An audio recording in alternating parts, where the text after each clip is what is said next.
Muy bien, ahora iniciamos.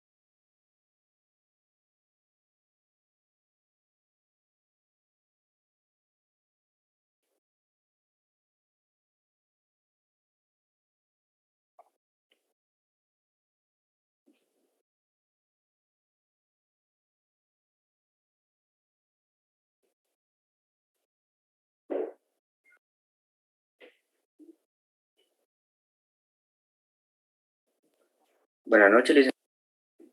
Buenas noches. Ahora iniciamos. Gracias.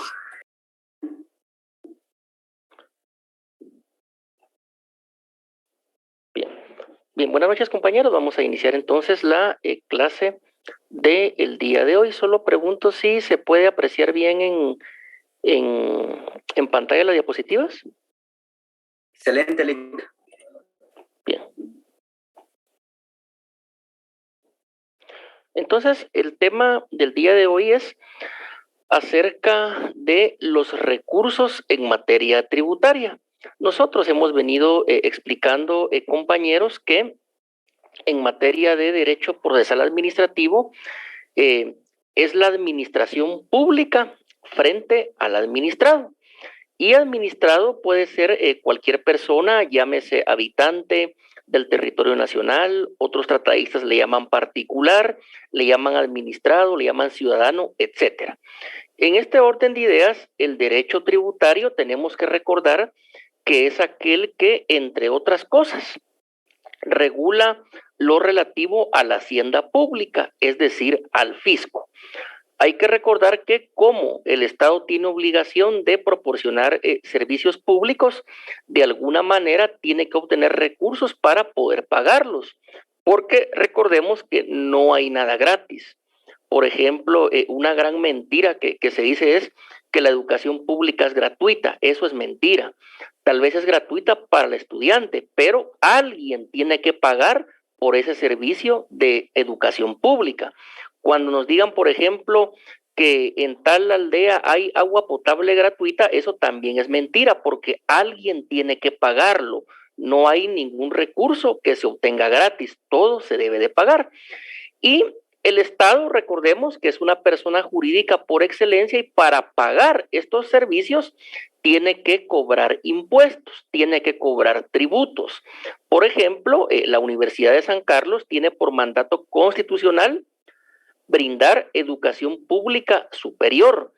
Y es cierto, para el estudiante es parcialmente gratuito, porque no es 100% gratuito, pero el Estado tiene que recolectar impuestos para pagarle a los profesores, para pagar computadoras, para pagar alquiler de aulas, para pagar terrenos. Es decir, no hay nada que sea gratis. Eso es mentira. Siempre alguien tiene que pagar.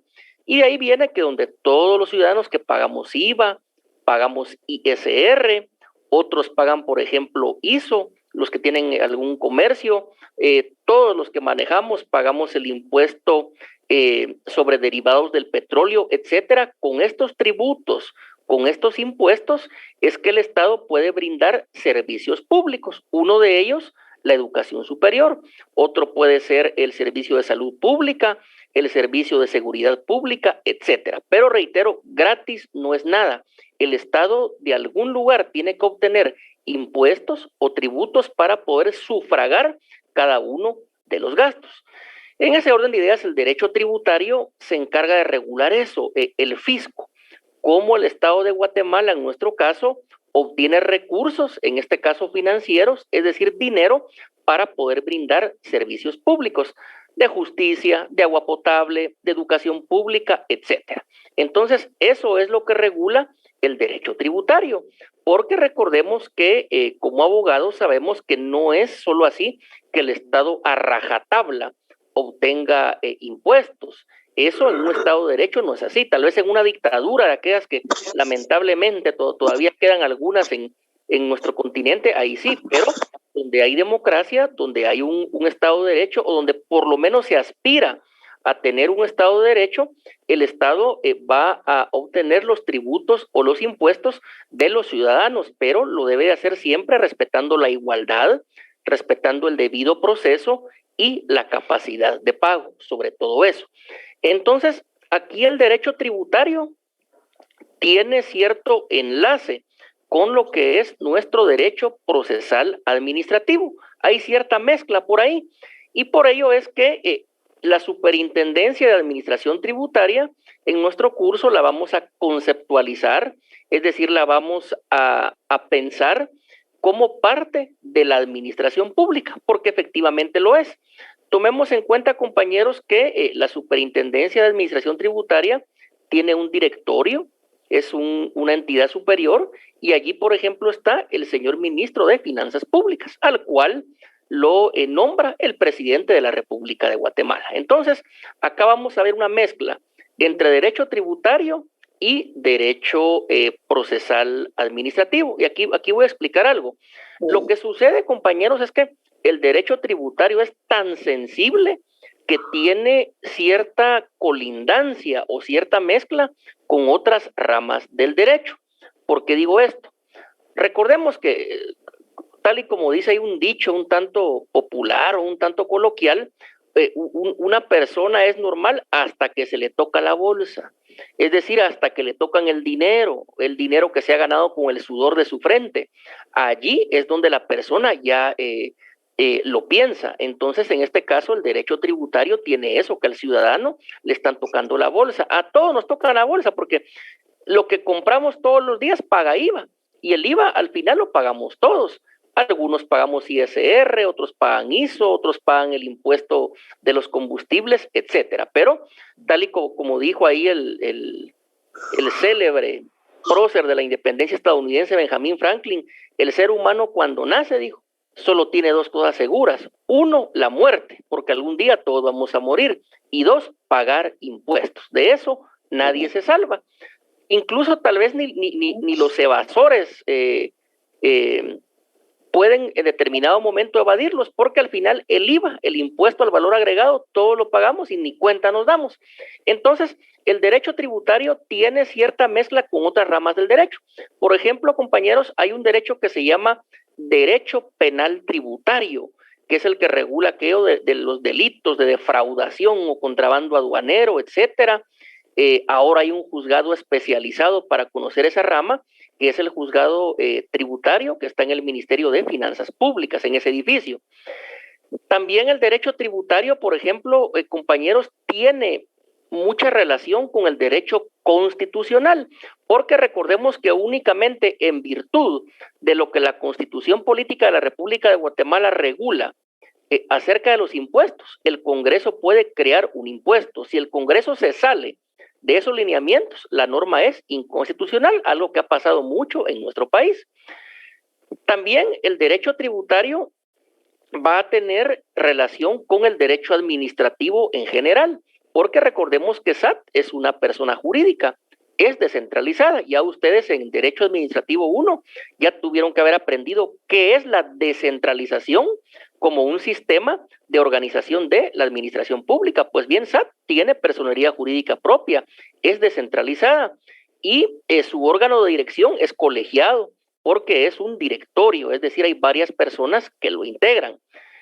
Y ya más propiamente, el derecho tributario tiene relación con nuestro derecho procesal administrativo, porque vamos a ver que aquí al habitante, ciudadano, particular, se le va a llamar contribuyente, porque es una persona que contribuye con sus impuestos al sostenimiento del Estado. Entonces hay que tomar en cuenta algo. Por ejemplo, nosotros, estudiantes, ya sea de licenciatura, de maestría o doctorado, aunque en maestría y doctorado sí ya realmente la universidad ya es semiprivada, porque sí se paga un arancel bastante amplio, una mensualidad bastante amplia. Pero nosotros, independientemente, nuestra educación tal vez será gratuita para nosotros, pero alguien más está pagando. Es decir, cuando las clases sean presenciales, sepan ustedes que ese escritorio en el cual cada uno se sienta, aunque esté todo lleno de pintarrajeado, de grafitis, etcétera, pero alguien pagó impuestos para que el Estado comprara ese escritorio. Entonces, el derecho procesal administrativo va a regular eso, los conflictos que se puedan suscitar entre el contribuyente, léase la persona que paga impuestos. Algunos no le llaman contribuyente, sino que le llaman tributario, porque tributa, es decir, el impuesto es a la fuerza. Si usted no está exento y no paga impuestos, incurre en un delito y puede ser ligado a un proceso penal y terminar con muchos años de prisión como una pena.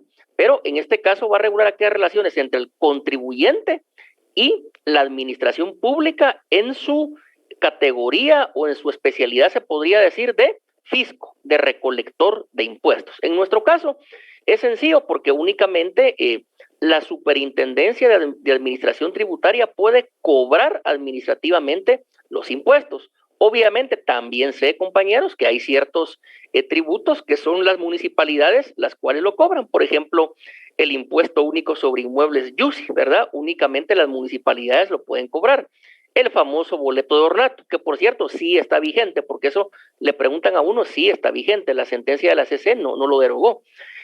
Y también algunas municipalidades que abusivamente, posiblemente porque allí no hay abogados expertos en derecho procesal administrativo, van a crear ciertas tasas, por ejemplo, por pasar de un lugar a otro.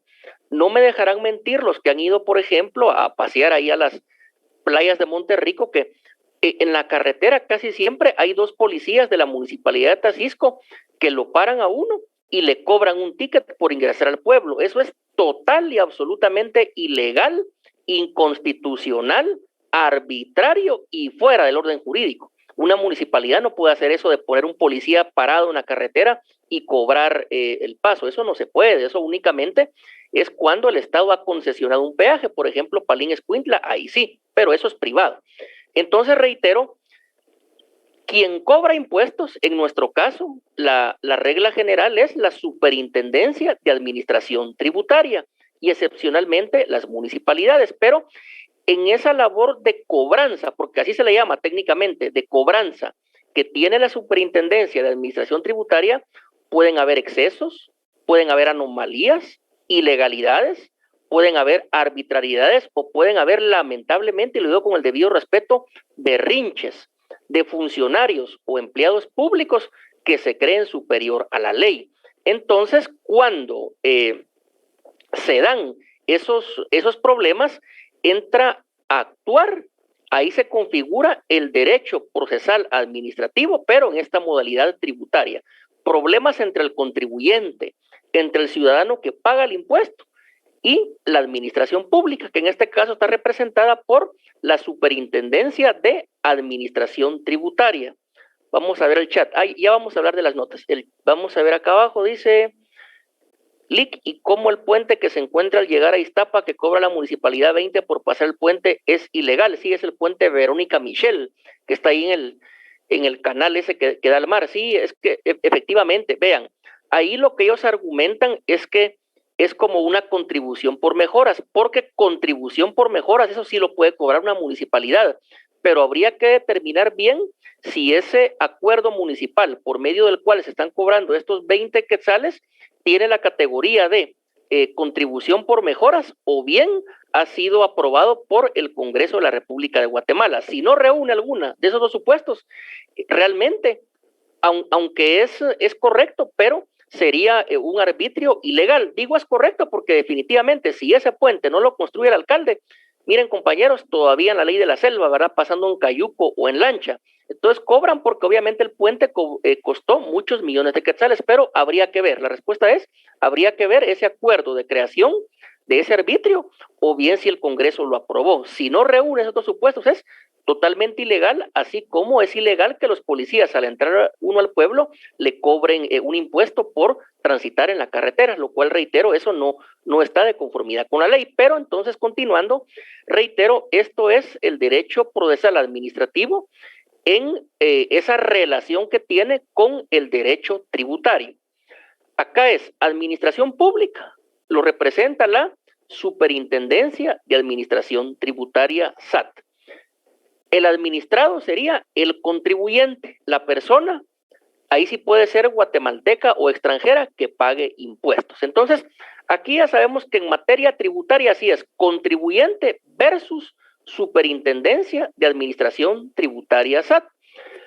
Hay oficinas de abogados, hay bufetes que realmente, compañeros, viven de esto, viven del tema tributario, del tema fiscal, es decir, asesoran a personas que tienen problemas de impuestos, pero si se dan cuenta, acá no hemos llegado a un juzgado, acá no hemos llegado a derecho penal, acá no hemos llegado a prisión preventiva, acá no hemos llegado a sentencia, no, esto es eminentemente administrativo. Pues bien, hay bufetes o hay abogados independientes que de esto viven, del derecho administrativo tributario, porque es algo que en la práctica se litiga mucho. Por eso les digo que cuando a una persona ya le tocan el bolsillo, ahí ya hay problema. Incluso algunas personas dicen que ellos aprecian más la libertad que el patrimonio, dicen, entonces prefieren irse presos a que les quiten su dinero, sus bienes. Pues esa es la importancia de el derecho procesal administrativo en su relación con el derecho tributario, que a pesar de que llevamos tantos años con el actual Código Tributario, pero déjenme decirles que es una rama del derecho que se ha estudiado muy poco. Yo diría que de esta relación entre el derecho tributario y el derecho procesal administrativo saldrían unos buenos puntos de tesis. Algunos compañeros ahí me han comentado que ya están entrándole al tema del punto de tesis. Pues acá considero yo, es mi criterio personal, que salen varios puntos porque es un tema que se ha tratado muy poco y algunos que lo tratan no le dan el enfoque porque lo mezclan con penal, lo mezclan con constitucional y no, esto es procesal administrativo. Pues bien, como ya hemos dicho nosotros, que cuando finaliza un procedimiento administrativo, la administración pública va a dictar una resolución administrativa si el contribuyente estima que con esa resolución se están violando sus derechos o que la resolución en materia tributaria es arbitraria, es ilegal. ¿Qué es lo que puede hacer? Bueno, la única salida jurídica, la única salida como abogados es, en este caso, poder presentar un recurso en materia tributaria. Vuelvo a reiterar, como somos abogados, somos juristas, acá no caben las medidas de hecho, no cabe hacerse la víctima, no cabe hacer show ante la prensa, no cabe irse huyendo a otro lado, no. Aquí si alguien una resolución administrativa tributaria le causa agravio, la vía idónea es interponer un recurso en materia tributaria. Esa es la única forma que esa resolución administrativa que considere injusta, que considere adversa, pueda ser revocada, modificada o confirmada, porque aquí, compañeros, aplica lo mismo que hemos venido hablando. El recurso, al momento de dictarse una resolución, únicamente puede confirmar, modificar o revocar la resolución tributaria que consideramos ilegal o injusta. La confirma cuando la deja en el mismo sentido, es decir, cuando se confirma lo que resolvió el subordinado. La revoca cuando se le da vuelta por completo y se sustituye por otra resolución. Y la modifica cuando no se revoca completamente, pero sí se le cambia o se le modifica cierta parte. Voy a poner un ejemplo sencillo para que lo entendamos todos. Si la resolución es que a su cliente, al contribuyente X, lo condenaron a que pagara una multa de 10,000 quetzales, usted interpone su recurso. Si el recurso es declarado con lugar, entonces en este caso se va a resolver que su cliente, el contribuyente X, no tiene la obligación para con el fisco guatemalteco de pagar esa multa de 10,000 quetzales. Si la resolución va a modificar esa resolución, entonces va a decir que su cliente, el contribuyente X, no va a pagar 10,000 quetzales de multa, sino que va a pagar 2,000 quetzales. Ahí se le está modificando, ¿verdad? Y se estaría confirmando que la resolución diga sí al contribuyente X, el cual es su cliente, él tiene la obligación ante el Estado de pagar 10,000 quetzales en concepto de multa. Entonces, acá vemos que por medio de un recurso es la única vía jurídica, la única vía legal de poder modificar, confirmar o revocar una resolución administrativa en materia tributaria que nuestro cliente o nosotros mismos consideremos adversa, consideremos que nos causa un agravio, que sea injusta, ilegal, arbitraria, desproporcionada y lamentablemente en la práctica, compañeros, algunas hasta ilógicas, ¿verdad? Irrazonables. Entonces, algo que tenemos que manejar, compañeros, nuestro código tributario. Fíjense que el código tributario realmente fue creado en la época de los años 90. Recordemos que ahí se da la firma de la paz firme y duradera y se trataba que el Estado de Guatemala pudiera recolectar suficientes recursos que le permitieran brindar servicios públicos de calidad. Es decir, por ejemplo, que se asfaltaran carreteras, por ejemplo, que existiera agua potable, etcétera. Yo sé que algunos por la edad tal vez no lo saben, pero fíjense que a pesar que nuestro país tiene graves problemas que no los ocultamos, pero en mi humilde opinión, muchas cosas antes eran peor. Porque, por ejemplo, yo sé que ustedes, tal vez la mayoría, han ido a visitar Chichicastenango, que es un lugar turístico. Pues déjenme decirles que hasta bien entrados los años 90 para Chichicastenango, la carretera era de tierra.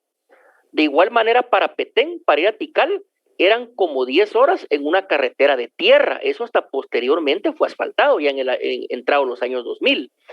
Es decir, muchas cosas en la antigüedad eran peores, pues por eso se creó el Código Tributario, para que el Estado de Guatemala pudiera recolectar fondos, poder construir carreteras, escuelas, hospitales, brindar seguridad pública, brindar administración de justicia, etcétera.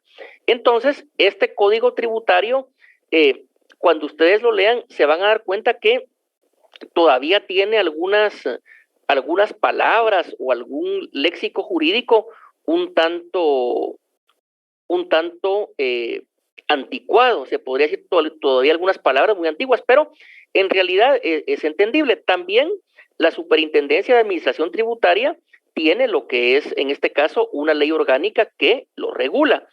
Y la ley de lo contencioso administrativo también tienen algunos párrafos que se refieren al respecto.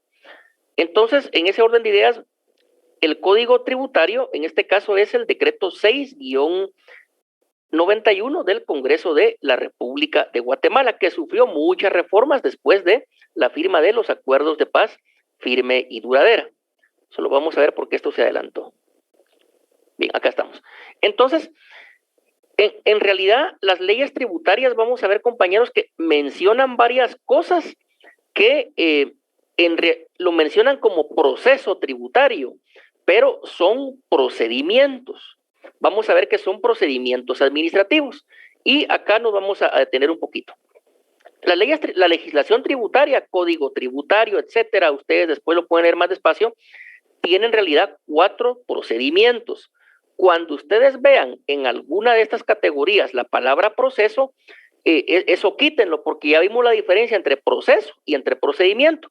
Nosotros acá estudiamos procedimiento administrativo, acá no estudiamos proceso judicial. Si algún día tenemos ahí el honor de brindarles la clase de derecho penal o de derecho civil, ahí sí vamos a hablar de proceso, de un proceso judicial ante un juez o ante un tribunal. Acá únicamente estamos hablando, compañeros, tal y como lo hemos venido diciendo, de un procedimiento administrativo.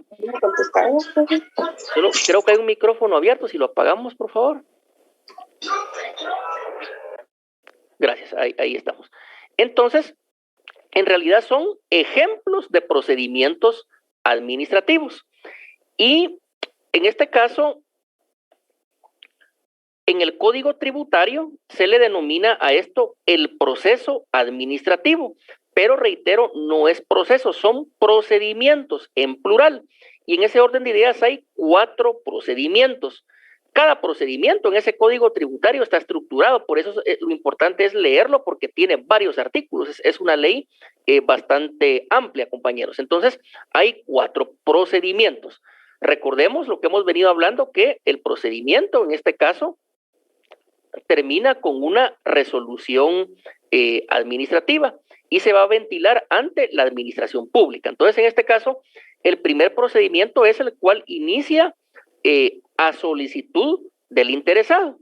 Y por lo regular, ¿cuál es el procedimiento, compañeros, que va a iniciar a solicitud del interesado? Bueno, precisamente cuando a su cliente, cuando a su patrocinado, cuando usted ya está ejerciendo la abogacía, le notifica SAT que, por ejemplo, tiene que pagar una multa y usted dice, no, a mi cliente él no tiene que pagar ninguna multa porque él su impuesto lo pagó a tiempo.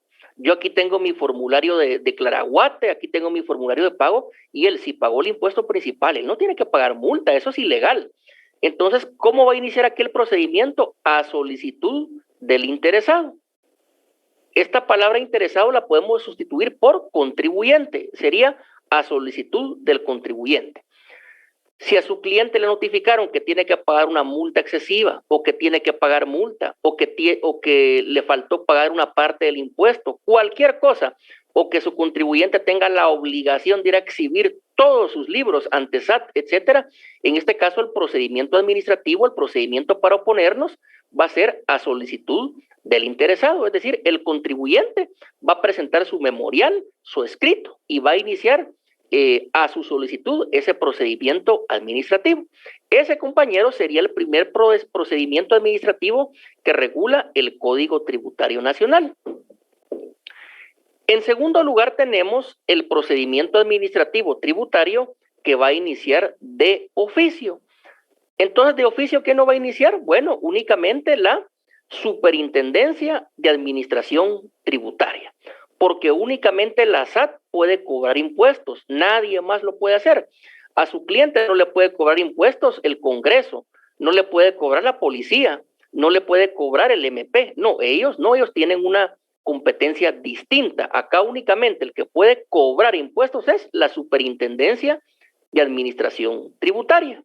Entonces, quien puede iniciar de oficio ese procedimiento administrativo tributario, ¿quién va a ser? La Superintendencia de Administración Tributaria.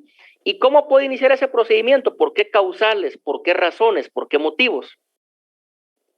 Bueno, efectivamente uno puede ser porque SAT considera que usted no ha pagado una multa o no ha pagado, sí pagó un impuesto, pero le faltó una parte. Acá SAT va a iniciar un procedimiento en su contra, por así decirlo, de oficio.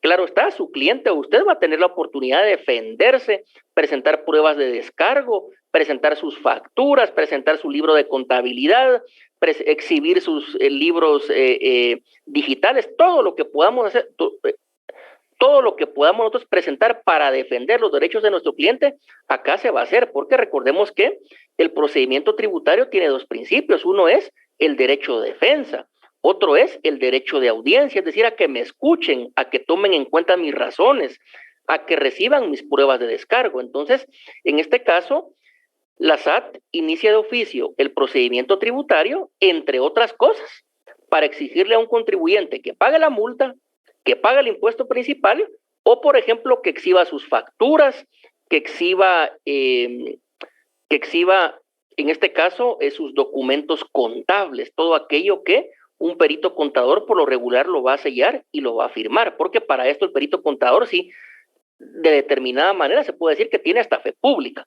Entonces, este procedimiento tributario inicia de oficio y se deben de respetar las garantías, los principios o los derechos que son consustanciales al procedimiento administrativo.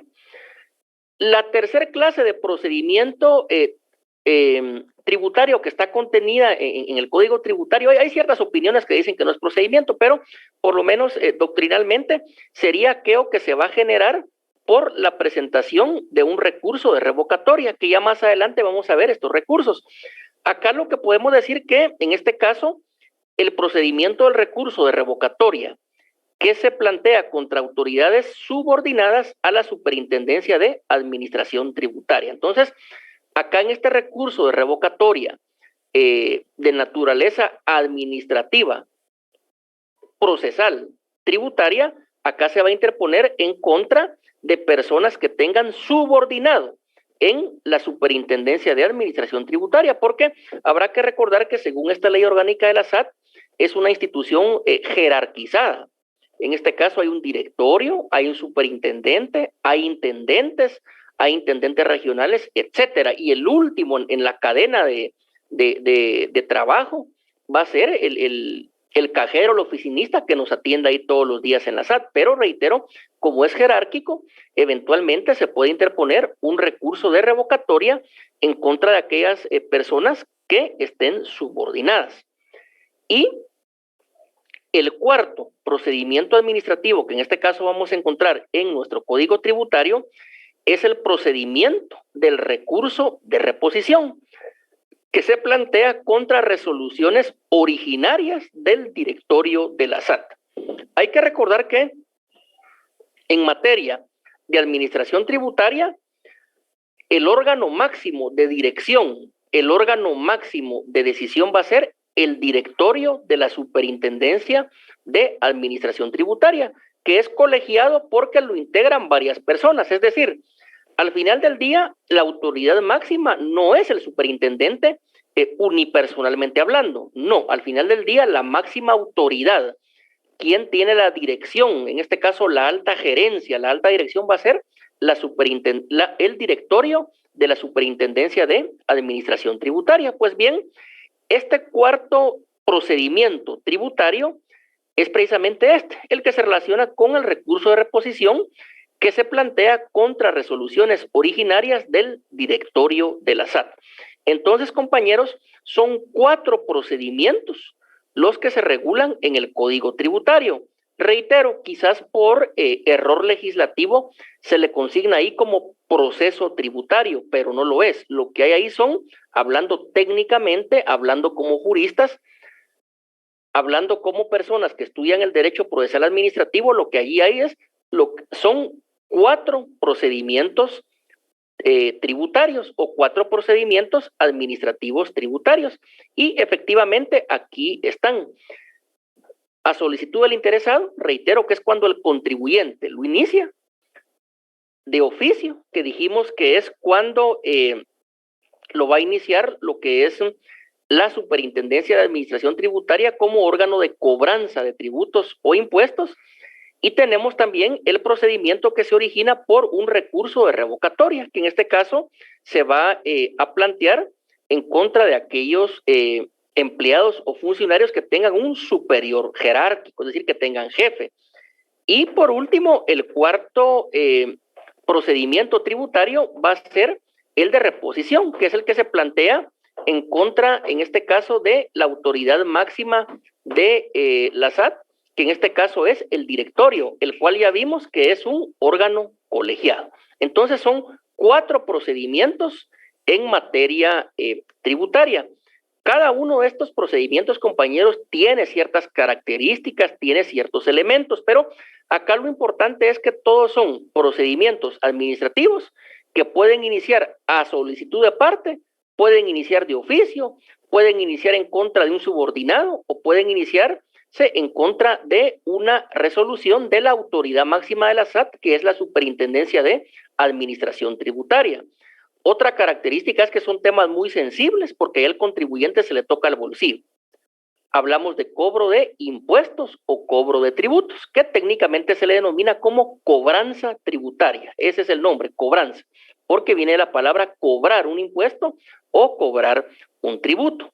También algo que debemos de mencionar es que en cada uno de esos procedimientos se deben de conocer, observar y respetar estrictamente todos los principios de los cuales hemos venido hablando, principios, garantías, derechos, entre los más importantes el derecho de defensa y el derecho de audiencia, es decir, escuchar a la contraparte qué razones tiene, si no de manera verbal u oral, por lo menos que por escrito pueda presentar un memorial y ahí pueda exhibir todas las pruebas que él tenga que efectivamente le asiste la razón. Entonces, reitero, estos 4 procedimientos de carácter tributario están regulados allí en el Código Tributario y se relaciona con otras leyes, lo cual vamos a ver más adelante, pero lo importante es conocerlos porque acá, ya sea nosotros o nuestros clientes, nuestros patrocinados, como lo queramos ver, van a tener derecho de defenderse. Solo, previo a continuar, voy a ver algunas dudas que están acá en el chat. Dice... Lick, disculpe, la nota ya no la subió, ¿verdad? No, las notas ya están subidas, están ahí en lo que es la plataforma de la universidad desde la misma semana que fue el examen. Tal vez se refieren algunas de el examen extemporáneo y algunas que estamos volviendo a buscar como por tercera vez porque sinceramente no las hemos encontrado. Yo creo que ya solo es un compañero el que queda con tema de nota que no aparece del primer parcial, y lo otro que sí vamos a subir es la de ¿cómo se llama? De extemporáneas, que si mucho creo que fueron 4 o 5 de evaluación extemporánea. Las demás ya están las 2 notas desde hace mucho tiempo. Pero reitero, incluso me han escrito unos correos, se están buscando y las vamos a encontrar. Eso, y si no, vamos a ver de qué manera podemos solucionar el problema.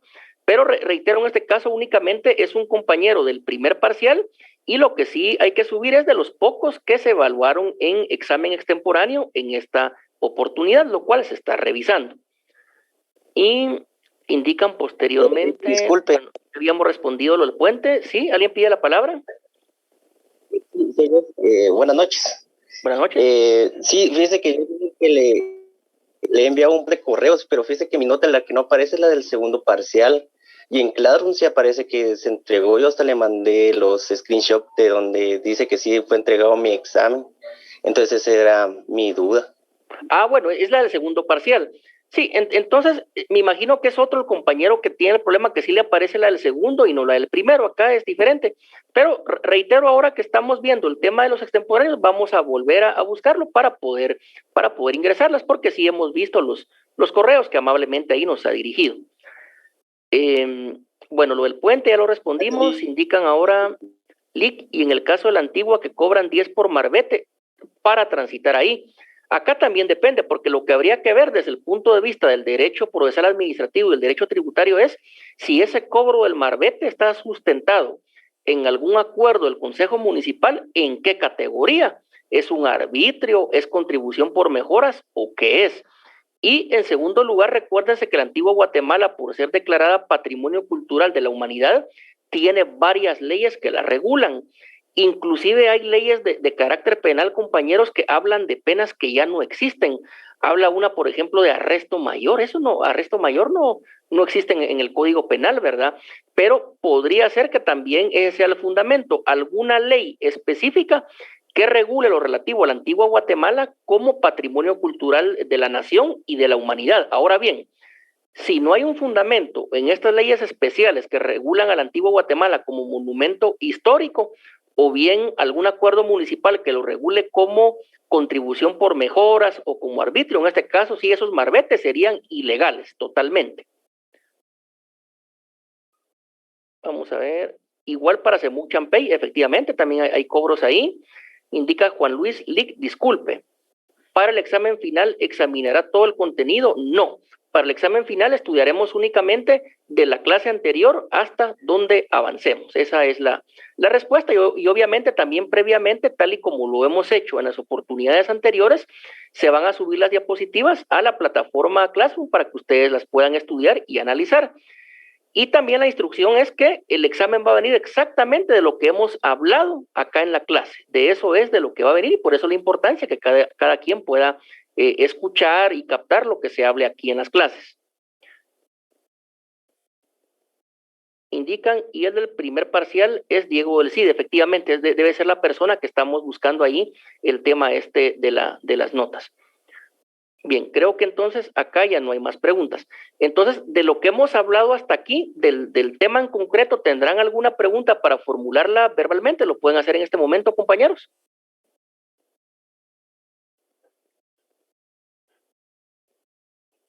Buenas noches, licenciado. Buenas noches. Disculpe, sí, fíjese que no es del tema del día de hoy, le agradezco, pero fíjese que yo recuerdo que usted a inicio del curso nos ofreció que nos iba a compartir unos documentos sobre algunos procedimientos, digamos, para ver la práctica, ¿verdad? ¿Sería posible? Es correcto, sí. Es que también de eso va a ser objeto del examen final. Ok, es que como aún no nos lo ha compartido, entonces quería...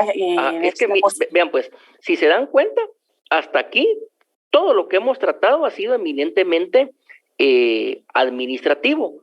Todavía no hemos llegado, ¿verdad?, a lo que es lo judicial, que en la otra clase sí ya vamos a llegar al contencioso administrativo. Ahí es donde ya podemos hablar de expedientes judiciales, y vamos a poner ahí un par de ejemplos que van a ser objeto de la evaluación final, porque por lo menos para que ustedes sepan cómo se presenta una demanda contenciosa administrativa, cómo se presenta un memorial, etcétera. Esa sería la respuesta. No sé si contesto allí la pregunta.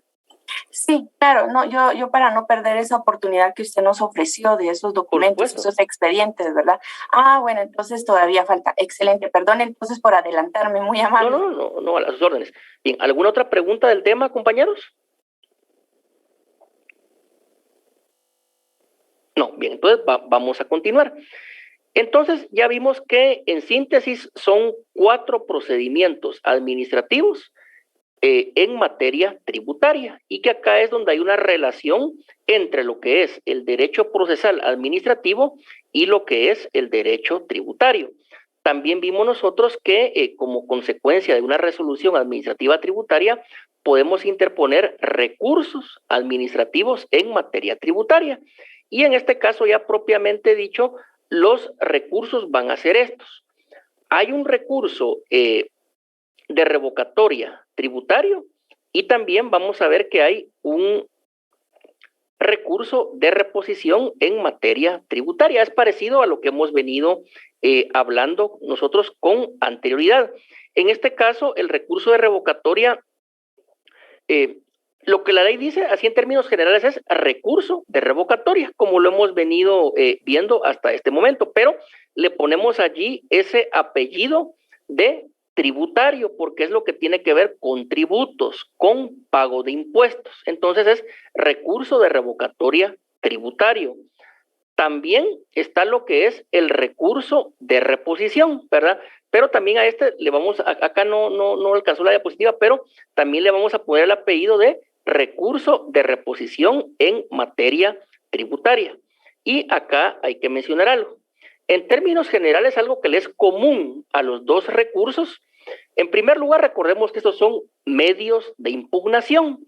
Son los medios jurídicos por medio, valga la redundancia, de los cuales nosotros podemos oponernos, podemos cuestionar una resolución que consideramos que es ilegal o es injusta y que va a afectar a nuestro cliente o nos va a afectar a nosotros, va a afectar nuestros derechos o nuestras garantías. Entonces, lo importante, que ya sea recurso de revocatoria o recurso de reposición tributario, obviamente, que es el apellido tributario, siempre nosotros, en nombre de nuestro patrocinado, en nombre del contribuyente, debemos de expresar agravios. ¿Qué significa eso?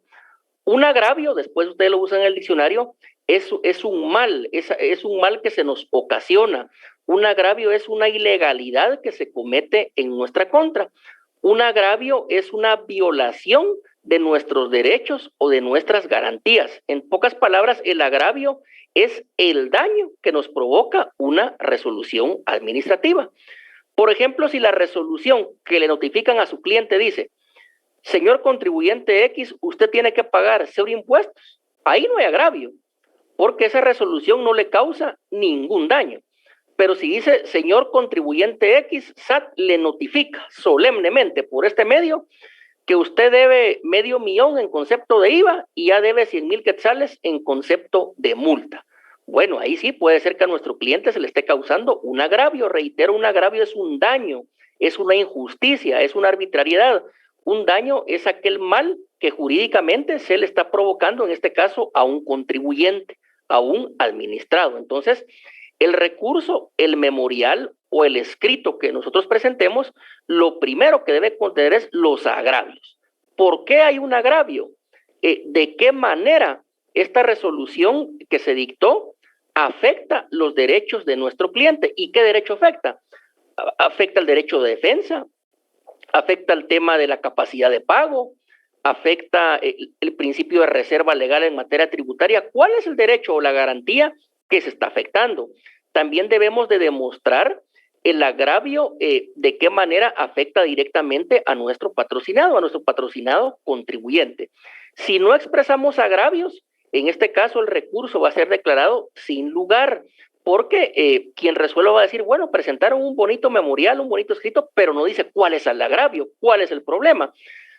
Así como el paciente le tiene que explicar al médico cuál es la enfermedad que tiene o cuáles son los síntomas, de esa misma manera el abogado, especialista en derecho procesal administrativo le debe de explicar a quien resuelve, que en este caso es la administración pública, cuál es el agravio que le causa la resolución que le fue notificada al contribuyente. Y obviamente esta es una generalidad, ¿qué agravio? En segundo lugar, lo que tenemos que consignar es de qué manera tendría que resolverse para que la resolución sea de conformidad a derecho. Por ejemplo, una manera podría ser pedir que se revoque completamente la resolución. Es decir, que se resuelva que el contribuyente no tiene la obligación de pagar $500,000 en IVA y 100,000 quetzales de multa. O bien explicar que la resolución justa que se pretende que se dicte es que se modifique la resolución administrativa que se está impugnando. Por ejemplo, bueno, él no tiene que pagar $500,000 en impuestos, pero sí tiene que pagar 100,000 quetzales. Eso sería modificarla. Entonces, se debe de explicar cuál es la naturaleza o cuál es la forma en que se debe de resolver de conformidad a la ley. Acá sería modificando o revocando la resolución, confirmando no, porque confirmando sería que la dejen igual, desfavorable, que se dejen igual los mismos agravios que ha sufrido el contribuyente o nuestro patrocinado. Entonces, primero, demostrar los agravios que nos causa la resolución administrativa. Segundo lugar, explicar cuál es la resolución que en derecho corresponde y por lo tanto la resolución que tiene que ser dictada. Acá obviamente si hay un agravio, la resolución que debemos pretender que se dicte debe de ser modificando o revocando la resolución que nos parezca ilegal o nos parezca injusta. Obviamente también en el memorial, digamos, estos serían aspectos de fondo, aspectos más especializados, pero también debe de indicarse la autoridad ante quien se dirige el escrito o el memorial. Estas son cuestiones generales, compañeros. Ya en la siguiente clase ya vamos de una manera más breve, porque ahí sí vamos a tocar el proceso contencioso administrativo, el cual es judicial. Vamos a explicar de la misma manera que explicamos los otros recursos, estos dos, el de revocatoria y el de reposición tributaria. Vamos a ver su fundamento legal, casos de procedencia, interposición, procedimiento y la resolución del recurso, que aquí no hay pierde en los dos, porque todo esto está en la ley. Es decir, ahí está el fundamento, puede ser en el Código Tributario, puede ser en la Ley Orgánica de la SAT, puede ser en la Ley de lo Contencioso Administrativo, etcétera. Pero las generalidades, ¿qué debe contener un recurso para que sea declarado con lugar? Bueno, en primer lugar, exposición de agravios. ¿Qué agravios le produce al contribuyente? Y en segundo lugar, la manera en que se pretende que se resuelva el recurso, es decir, qué resolución se tiene que dictar de conformidad a la ley. Estos son aspectos generales y en la siguiente clase vamos a ver estos que ya son específicos y vamos a iniciar el tema del proceso contencioso administrativo, que dicho sea de paso, se parece mucho a un proceso civil. Por eso el Código Procesal Civil y Mercantil es una norma que se aplica supletoriamente, ¿verdad? Pero reitero, estos dos recursos los vamos a analizar en la siguiente clase. ¿Alguna última pregunta sobre lo que vimos el día de hoy? Todo claro, Lick, muchas gracias. Bien, entonces por el día de hoy, compañeros, damos por finalizada esta clase. Que tengan todos un buen descanso y que el día de mañana sea lleno de éxitos. Feliz noche a todos. Muchas gracias. Gracias. Feliz noche, compañeros. Feliz noche, compañeros. Feliz noche. Gracias, licenciado. Feliz noche. Feliz noche a todos.